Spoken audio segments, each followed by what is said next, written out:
Now that we've added some content to our email, we need to style it up. So we'll just scroll down a little and then scroll across so we can see most of our text. And at the top of the page here, January newsletter, that's our heading 1. So we're going to give it a style of heading 1. That's our main heading. The next heading, new website, is a subheading. So we're going to give that a style of heading 2. And each other subheading will also give a style of heading 2.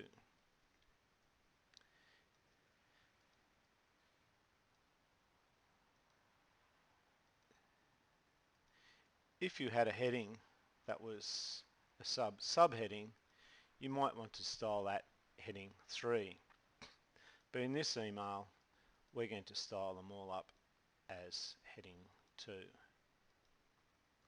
Now, it might not look like much at the moment. In fact, the grey headings don't look like much at all.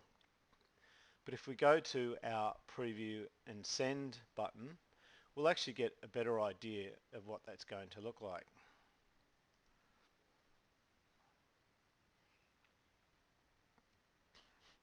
If we scroll down, there we have it. We've got our header, we've got our header 1, which is January newsletter, new website is header 2, and each one of the subsequent headers are also header 2. And here we have our footer on the bottom. One thing you should also notice is down in the text version, we've also got plain text. Now this is for people who have HTML to be turned off on their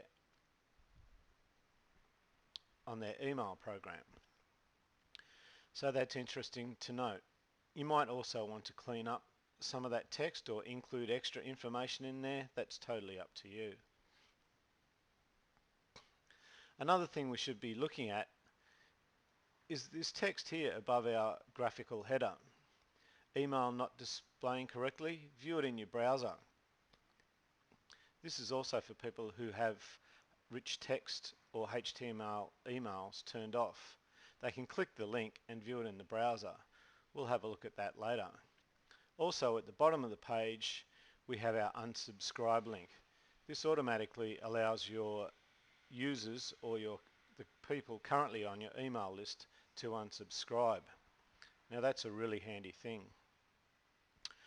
Alright, so we've put in our text and styled it up with some different heading styles.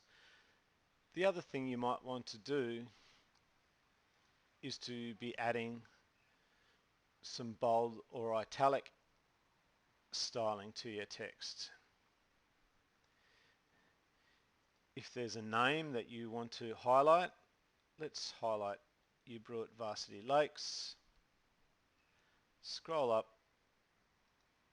and let's make that bold. That's going to stand out just a little bit more. To make something italic is pretty much just the same. Highlight it and hit the italic button there, and there it is. We have our italicized text. To un-italicize or unbold your text, simply highlight it and then click that same button once again to undo it. And there we have it. There's text styling within our email